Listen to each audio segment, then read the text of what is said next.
روٹی تو ہر روز کھاتے ہیں، آپ بھی کھاتے ہیں، ہم بھی کھاتے ہیں، سارے روٹی کھاتے ہیں، قرآن بھی پڑھتے ہو۔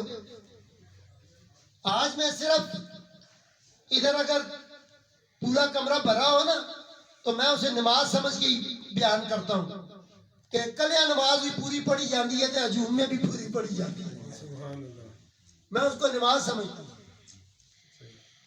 اور یہ میں نے گلا قربان کیا، میں حالانکہ لگاتار 2 ہفتے سے بول رہا ہوں، 2 ہفتے سے وقفہ نہیں ہے، بیٹھتا ہے بیٹھ جائے، میرے مصطفیٰ کا دین آنا چاہیے، میرے نبی کا دین آنا چاہیے۔ ادھر آ جاؤ جی، او جی سارے بریلوی بن جاؤ، اور تسی نعتاں پڑھیا کرو، بس اور کوئی کام نہیں۔ اور بھائی نعت بھی تب چنگی لگتی ہے یہ ماں پیو راضی ہونے، اے نماز ہی 5 وقت دی پڑھدا ہوئے تے نعت سونی لگدی ہے، تو گال کٹے چون کے تے آکھے میں حضور دا غلام ہاں، نہیں انج نہیں ہو سکتا۔ اور تبلیغ بھی وہ اچھی ہے، ماں باپ بوڑھے ہیں گھر میں، فالج کا مریض ہے باپ، ماں جو ہے وہ دل کی مریض ہے۔ میں ایک بندہ تھا مجھے کہنے لگا سرکار چلو نا ذرا تبلیغ تے چلیے رائے گنج۔ میں نے کہا میں نے 4 مہینے بھی لگائے ہیں، میں بطور امیر بھی رہا ہوں اور نہیں جا سکتا۔ کہتا ہے کیوں؟ میں نے کہا میری والدہ بیمار ہے۔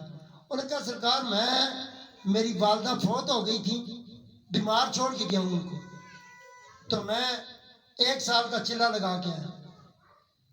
میں نے کہا اللہ تجھ سے تیرے ماں باپ کے بارے میں پہلا سوال کرے گا، نماز کا بھی ہوگا، روزے کا بھی ہوگا، سارے سوال ہوں گے۔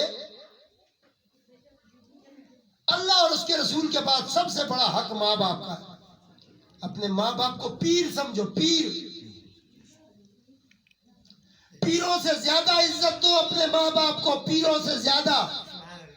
کڑ جو بیچو شرنی راکھ اپنے ماں پیو دے سامنے کڑ نا، اور پیرا نہیں دینا، پیرا کو زیادہ عزت کر اپنے ماں پیو، اپنے ماں باپ کے سامنے فروٹ لے کے آئے ہو۔ میں آپ کے اوپر حکم نہیں لگاتا ہوں، لیکن میں اپنا وتیرہ بتاتا ہوں۔ جب میں گھر آیا کرتا تھا تو میں فروٹ لا کرنا اپنی ماں کے سامنے رکھ دیتا تھا۔ میری والدہ بس 1 سیب اٹھانا، 1 کیلا اٹھانا، اس کو سائڈ پہ کر دینا، اور پھر آواز دیتی تھی او کڑیاں ہو رہا ہو، یہ لے جاؤ، یہ بچوں کو دو۔ مائیں سارا نہیں کھاتی، بیوقوف نہ بنا کرو، سارا ماں نہیں کھاتی۔ اور عادت بناؤ، میری یہ عادت ہوتی تھی۔ پہلی تو بات یہ ہے خواتین کو پردے کی ضرورت ہے، عزت کی ضرورت ہے۔ عورت کا مطلب ہے پردہ، عورت کو پردہ چاہیے، عزت چاہیے، عزت۔ یہ 2 چیزیں اس کی بڑی ہیں، خوراک، لباس، یہ بھی ضرورت ہے اس کی۔ جس بیٹی کو بیاہ کے گھر میں لائے اس کی اپنے گھر میں عزت بنا، خاوند کو چاہیے